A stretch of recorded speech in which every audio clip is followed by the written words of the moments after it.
मुंबई में हजारों लोग सड़कों पर उतरकर फांसी की मांग कर रहे हैं। अक्षरा म्हात्रे की आवाज आज संपूर्ण नवी मुंबई में गूंज रही है। ये अपराध ऐसी जगह और ऐसे लोगों ने अंजाम दिया जिसकी कोई कल्पना भी नहीं कर सकता। अक्षरा म्हात्रे के साथ हुई क्रूर घटना ने आज पूरे देश को ही स्तब्ध कर दिया है। ये एक ऐसा केस है जिसमें पुलिस भी उतनी ही गुनहगार है। अगर आज पुलिस वालों ने भी हमारी मदद की होती तो आज मेरी दीदी मेरे पास होती। इस डॉक्यूमेंट्री में कुछ ऐसे मैसेज है जिसे हम उस घर तक पहुंचाना चाहिए जहां बेटियां हैं। हम इस बात की चिंता है कि सबको तो नष्ट नहीं कर दिया होगा और अपराधी को सजा मिलना जो है वो मुश्किल हो जाएगा। जुलाई 2024 बेलापुर नवी मुंबई कि 30 साल की अक्षता म्हात्रे की जिंदगी में बीते 6 सालों में जब से उनकी शादी कुणाल म्हात्रे से हुई तब से शायद ही कोई दिन सुकून भरा गया हो, क्योंकि ना तो उन्हें अपने हस्बैंड से और ना ही ससुराल वालों में किसी भी एक शख्स से थोड़ा सा भी प्यार और सम्मान मिला था। शादी के पहले ही दिन से अक्षता की सास ने उनके चेहरे उनके लुक्स को लेकर ताने मारने शुरू कर दिए थे और इसी मामले में कुणाल की बहन भी पीछे नहीं थी। ऐसा कोई भी पल नहीं होता था जब उसे नीचा दिखाने का कोई भी मौका छोड़ा जाता हो। वही उनका हस्बैंड कुणाल शक्की नेचर का था। अक्षता एक प्राइवेट बैंक में जॉब करती थी, इसलिए कुणाल के दिमाग में बैठा शक का कीड़ा बेफिजूल की बातों को लेकर अक्षता के चरित्र पर सवाल उठाता, उन पर घिनौने इल्जाम लगाता। बेचारी अक्षता ने यहाँ पर भी खुद का कैरियर सेक्रीफाइस कर जॉब से रिजाइन कर दिया। शादी के 2 साल बाद जब सिचुएशन बर्दाश्त के बाहर हो गई तो वे अपने ससुराल छोड़कर कोपर खैराने में अपने पेरेंट्स के पास चली गई। 2 महीने बाद कुणाल उनके घर पर आया, उनसे माफी मांगी और एक नई शुरुआत का वादा किया। अक्षता और उनके परिवार वालों का भरोसा जीतकर वो उन्हें वापस अपने घर ले गया।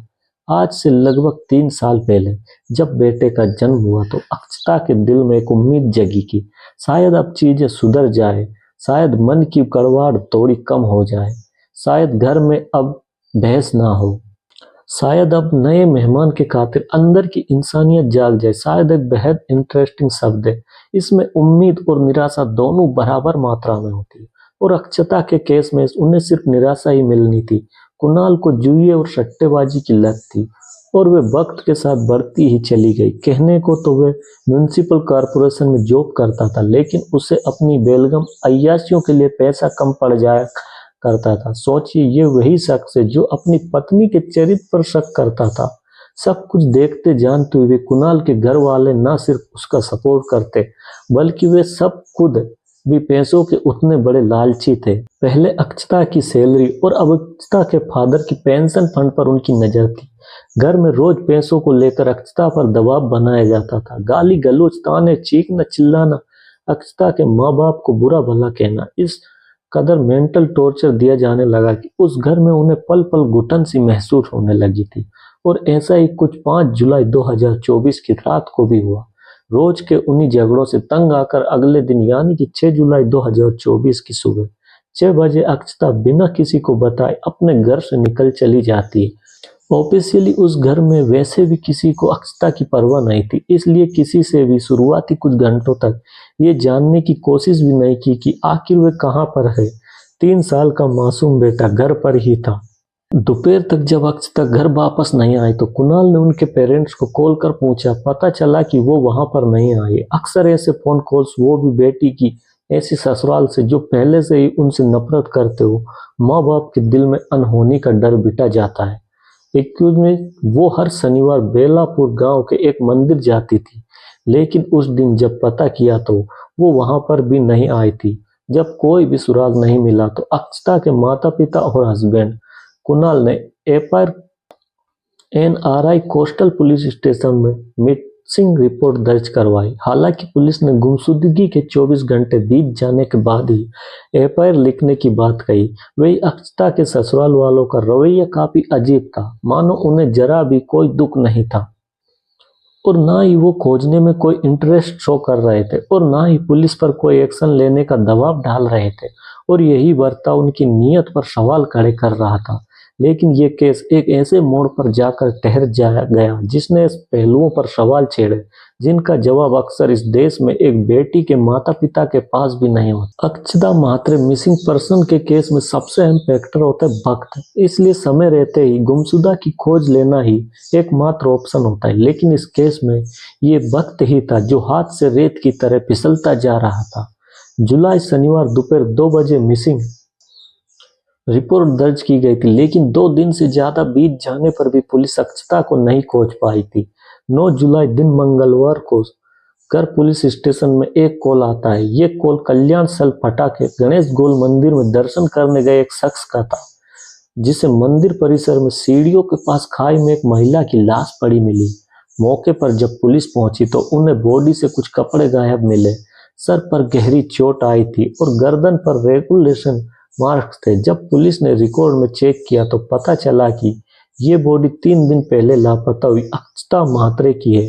अक्षता न सिर्फ इसी दुनिया छोड़कर जा चुकी थी, बल्कि उनका जिस्म आखिरी पलों में उनके साथ हुई हैवानियत की ओर इशारा कर रहा था। ये हस्न देखकर उनकी फैमिली पूरी तरह से टूट गई थी। आखिरकार उन्होंने अपनी बेटी को हमेशा के लिए खो दिया था। अक्षता का बेटा अनजान था कि उसकी जिंदगी की सबसे कीमती दौलत किसी ने छीन ली थी। अगले दिन 10 जुलाई को पुलिस बॉडी पोस्टमार्टम के लिए भेजने के बाद पुलिस ने अक्षता के मोबाइल फोन से उसकी उस दिन की लोकेशन को ट्रेस किया। 6 जुलाई की सुबह 6 बजे अक्षता बेलापुर में अपने ससुराल से निकलने के बाद महाप के एक स्टोरा से में नाश्ता करने के लिए गई और फिर 10 बजे वे कल्याण सिलपट्टा के गोल गणपति मंदिर के लिए निकल गई। ये बात पुलिस ने उस रेस्टोरेंट एंड मंदिर के एंट्रेंस के अपोजिट सड़क के उस पार लगे सीसीटीवी कैमरा से वेरीफाई भी की। लेकिन सबसे हैरान करने वाली बात यह थी कि सीसीटीवी में अक्षता सुबह 10 बजे मंदिर में जाते हुए दिखी, लेकिन कभी भी उस रास्ते से बाहर निकलते हुए नजर नहीं आई थी, जबकि मंदिर के अंदर जाने और बाहर निकलने का वही एकमात्र रास्ता था। ऐसे में ये क्लियर हो गया था कि हो ना हो कातिल इस पहाड़ी पर बसे मंदिर में रहने वाला ही कोई। दोस्तों, मुझे ये समझ नहीं आ रहा कि आखिरकार पुलिस ने ये सब उसी दिन क्यों नहीं किया जिस दिन वो गायब हुई थी। पुलिस की 3 टीमों में इन्वेस्टिगेशन शुरू की। गोल गणपति मंदिर सिलपट्टा नाम की पहाड़ी पर बसा ये मंदिर चारों तरफ घने जंगल से घिरा हुआ है। इस मंदिर में बाकी मंदिरों की तरह भीड़ भाड़ नहीं रहती है। शहर की भीड़ भाड़ से दूर चारों तरफ शांत माहौल। शायद यही वजह रही होगी कि अक्षता ने उस दिन यहाँ पर आने का फैसला लिया, क्योंकि वो मानसिक रूप से वैसे भी थक चुकी थी। ऐसे में कोई भी शख्स मन को शांत करने का कोई ना कोई तरीके खोज ही लेता है। मंदिर के मेन कंपाउंड तक पहुंचने के लिए आपको एंट्रेंस गेट से कई सारी सीढ़ियों को चढ़ना पड़ेगा।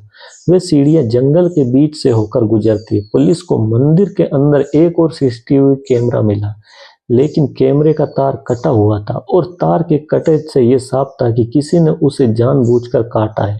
पुलिस को मंदिर में एक पुजारी और एक केयर टेकर मिला।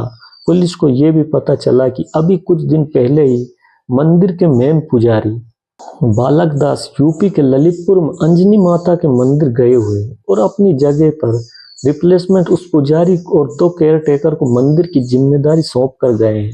जब मंदिर में बैठे उस नए पुजारी से पुलिस ने कुछ सवाल किए तो वो बातों को गोलमाल जवाब देने लगा, जिससे पुलिस को उस पर शक हुआ। उस पुजारी और मंदिर के केयर टेकर दोनों से जब सख्ती से पूछताछ की तो उस सच ने पूरी इंसानियत को शर्मसार कर दिया। इस अपराध में 3 लोग शामिल थे, एक पुजारी और 2 वो केयर टेकर।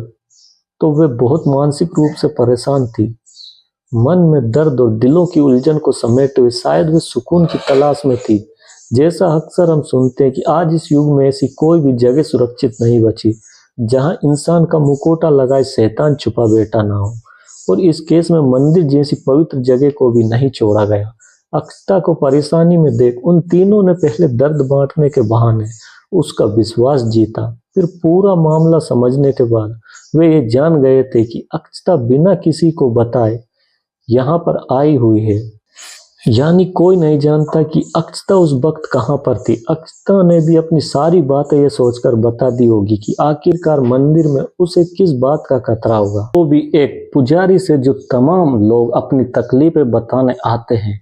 लेकिन वहां तो संत के भेष में राक्षस बैठे थे। मौके का फायदा उठाकर उन्होंने चुपके से अक्षता की चाय में भांग की गोली मिलाकर उन्हें पिला दी और बेहोश हो जाने पर मंदिर के कंपाउंड में बने एक रूम में कैद कर लिया। जब रात को मंदिर के पट बंद हुए तो तीनों ने बारी बारी से उसके साथ दुष्कर्म किया। अगले दिन 7 जुलाई की सुबह जब अक्षता को होश आया तो असहनीय दर्द से वे चीखने लगी और उन तीनों को पकड़े जाने का डर सताने लगा। इसलिए उन्होंने उसका सर बेरहमी से पटका शुरू कर दिया और बुरी तरह पीटने के बाद गला घोंटकर उनकी जान ले ली। शीशम मंदिर जंगल से घिरा हुआ है, इसलिए तीनों ने डेड बॉडी को सीढ़ियों से नीचे खाई में फेंक दिया, ये सोचकर कि यहाँ कोई भी देख नहीं पाएगा और कोई ना कोई जंगली जानवर लाश को खा जाएगा।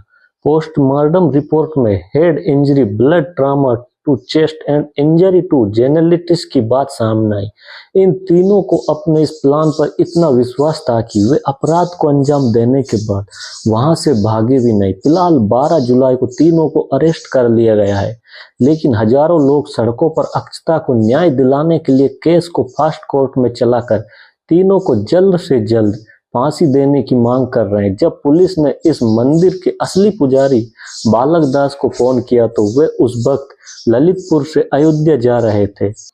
जब उनसे इस बारे में पूछा गया तो कुछ ये जवाब उन्होंने दिया, नहीं, हम किसी को रख के नहीं गए थे, सब तो अचानक में आ गए और हमको जाना था। बोला चलो ये पंडित लोग हैं, संभाल लेंगे मंदिर, हम कुछ उनको जानते ही नहीं है, वो तो कुंभ मेला में ऐसे कभी मिल जाते हैं।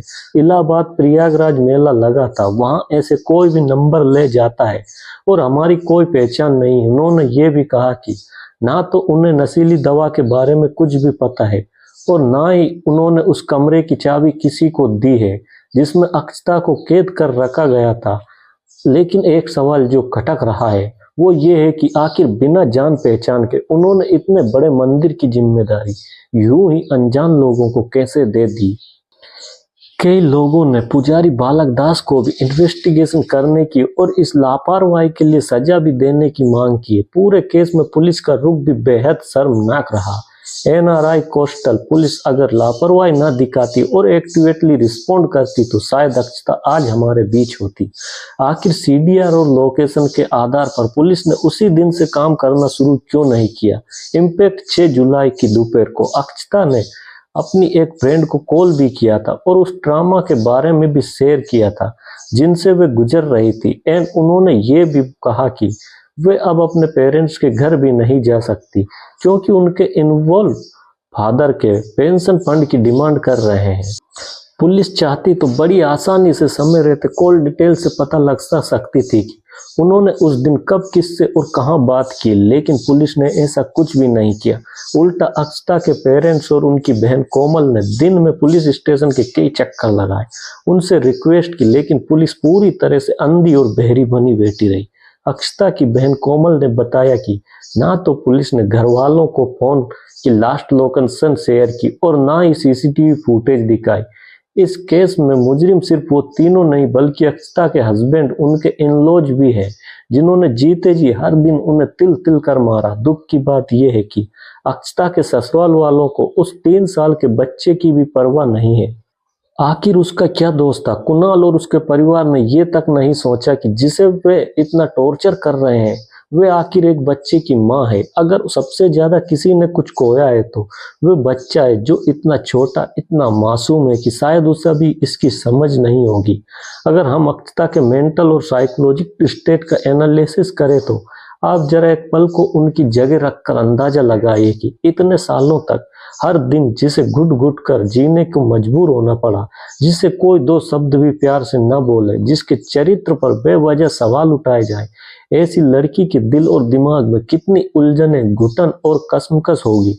ऐसे में कोई भी शख्स ऐसी जगह की तरफ खींचा चला जाता है जहां उसके मन को कुछ पल की शांति मिल सके, और यही इस केस में हुआ था। अक्षता को कुछ पल के सुकून की तलाश थी, लेकिन अफसोस मंदिर जैसे पवित्र स्थान पर ये हैवान किसी और फितरत से बैठे थे जिन्होंने यकीनन दुख दर्द बांटने की आड़ में उनका विश्वास जीतकर उनके भरोसे का गला घोट दिया।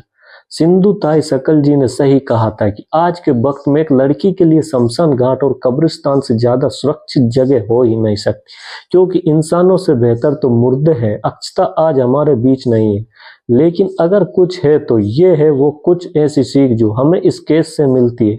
कुणाल और उसके परिवार जैसे घटिया लोग हजारों की संख्या में है, जिसमें किसी को अपनी पत्नी या बहू एक नौकरानी की तरह नजर आती है तो अफसोस होता है ये देखकर कि कुछ पेरेंट्स अपनी बेटी को ऐसे जाल में फंसे देखकर भी कुछ नहीं कर पाते। कुछ इसे भाग का खेल बताकर अपनी शादीशुदा बेटी की जिम्मेदारियों से पल्ला झाड़ लेते। माना कि आपकी बेटी की शादी हो गई है, लेकिन है तो वो आपकी बेटी ही, औलाद ही माना है।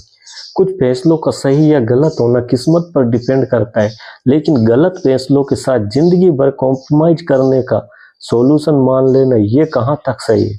दुनिया में बड़ा ही इम्बेलेंस है, जहाँ बेटियां अच्छी है वहां दामाद और ससुराल बुरी निकल गई, और जहां दामाद और ससुराल शरीफ है ऐसे परिवार कद्र करने वाली बेटियों की शादी नहीं हुई। इंसान की मानसिकता आज इतनी विकृत हो चुकी है कि उसने मंदिर का भी लिहाज नहीं किया।